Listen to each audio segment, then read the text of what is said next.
Hello, welcome to VK's Kitchen and Craft. Today we are making garam masala. When we cook veggie or lentil, spices can add extra flavor to the taste, especially in Indian cooking. Garam masala is the most used ingredient. Let's check the ingredient for garam masala. Here we go. We are going to use coriander, cumin seeds, cloves, black cardamom, green cardamom, black pepper, nutmeg, dried ginger, cinnamon stick, and tej pata or bay leaves. Alrighty. Since we don't have a sun these days, like so much hot weather, usually I sun dry my ingredients so moisture can be removed from there. But right now we're gonna dry roast for a little bit all the ingredients. So here's my tej pata. I cut it in, I just make a small pieces.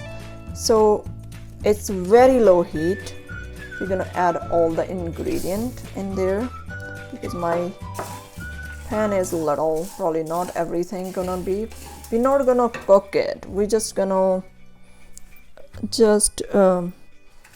so moisture can be removed from there. Why? If moisture there, your spices not gonna be stay longer, your masala not gonna be stay, it can be spoiled even before you think. So I have really low heat on that. And also after you dry them, they are easier to grind, so that's another reason. Usually I dry in a sun, but weather is here at this point not that good, so we can't sun dry it because it's cloudy and it's cold. And we're gonna add everything: black pepper, our cloves, jeera,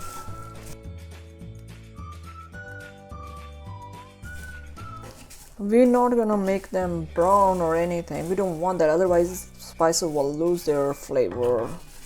We don't want that. Gonna add our cinnamon sticks. I make it small so my machine won't get hurt by them.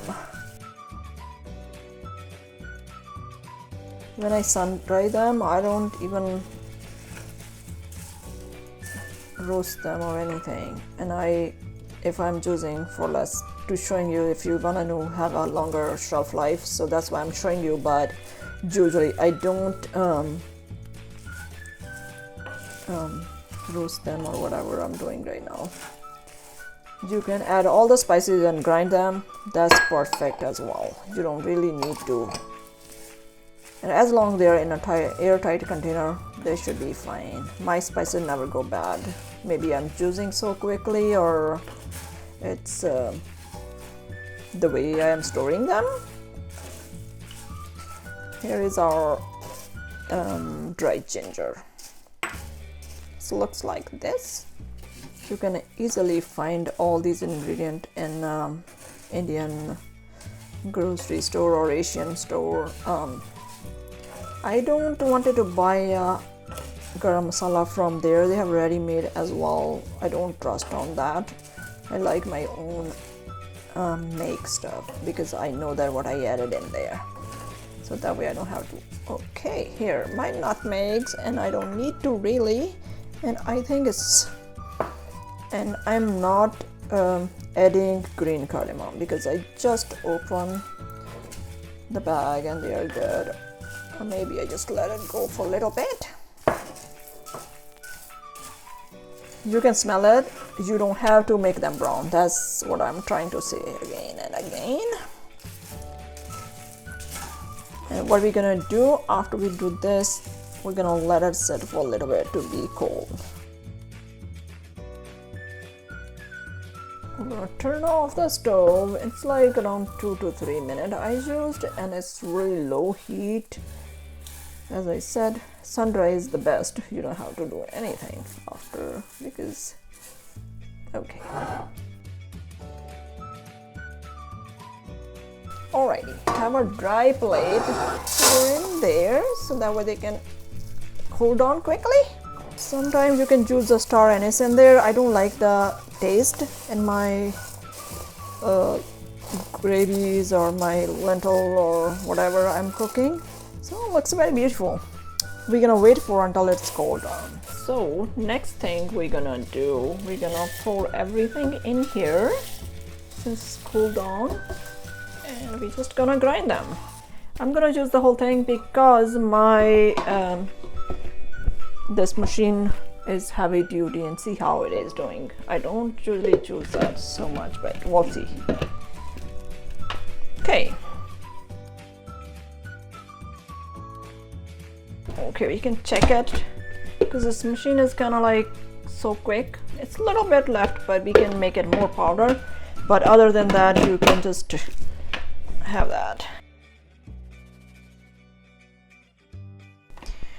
I don't use my machine continually because I don't want to be messed up with that. Because after 1 minute, it's pretty much good. But yeah, if you want more powdery, we can just do one more spin. I love the way how it is, but some people like really fine powder.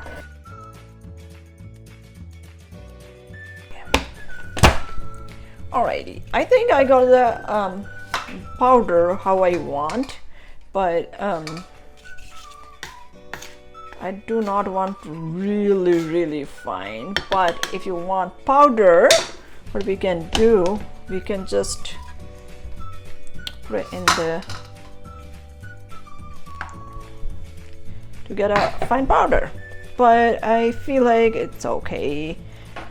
Just to show you, I can do this one, but I usually like this how it is. I don't have to be, it don't have to be really fine. Gosh, you can smell it. See how it is? That's a little more finer, but I'm okay with how it is. What we can do one more spin after we can make a powder. As I said, I don't mind. I just break the nutmeg a little bit so it won't break my machine, and also the dry ginger, because sometimes it's hard on your machine because it's a big piece and it's kind of hard. I love this machine, but it's hard to put it back. That's another story about it. It's really fast. In like less than 3 minutes, we have a kind of fine powder, but it is, I can see still dried ginger in there. Okay, so let's spend one more time, whatever left over. Otherwise, we're good with this one. So.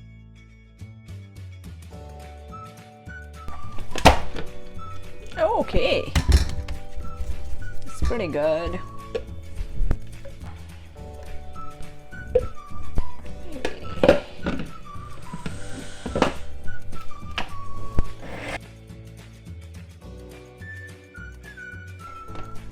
Okay, I think we got a good powder now.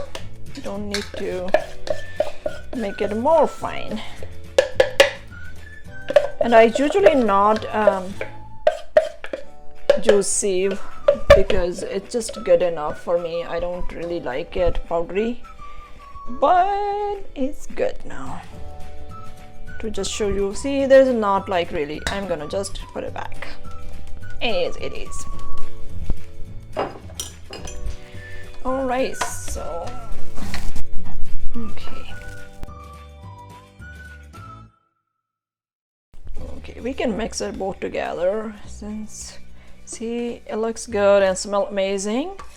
What I want to do, usually people does not use that hing powder, since I'm using hing powder in everything because I love that and it's good for health too. So I'm adding one kind of teaspoon or maybe to mix it in there So it's there.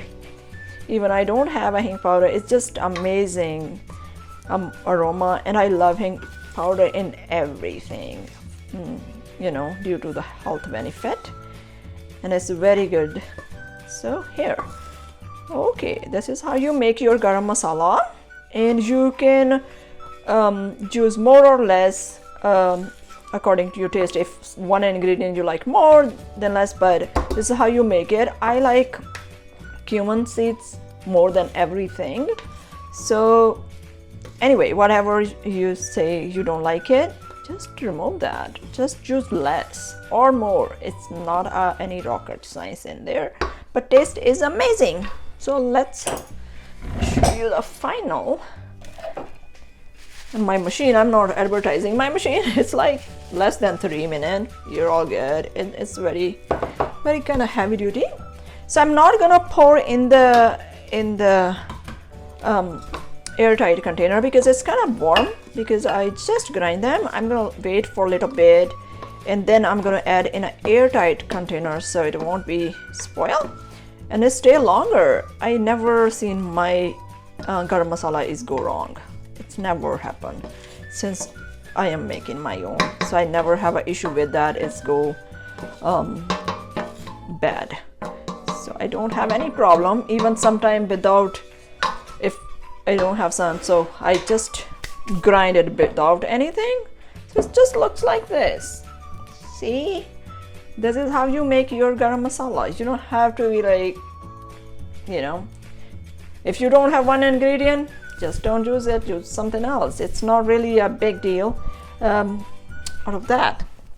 So once it's cooled down, I'm gonna add in the airtight container, and you can use how long you want, like around 6 months, 3 months. It's good. My garam masala never stayed that long because I don't make a big batches. I make a small batch. It just goes so fast because I use in different things, and it's good for health as well. So I never have a problem. So let's wait for this, and I will pour in the jar, and we're all set. Okay, here is our homemade garam masala ready to use. If you make your own garam masala, you know what's in there and it's fresh. If you wanted to keep it for longer, just add in a airtight container so it can stay longer. Now you have your own homemade garam masala to use. You can use it anytime with any recipe. Thank you so much for watching. Please let me know in the comment section if you have any questions. And don't forget to like, share and subscribe. I will see you with a new video. Until then, take care.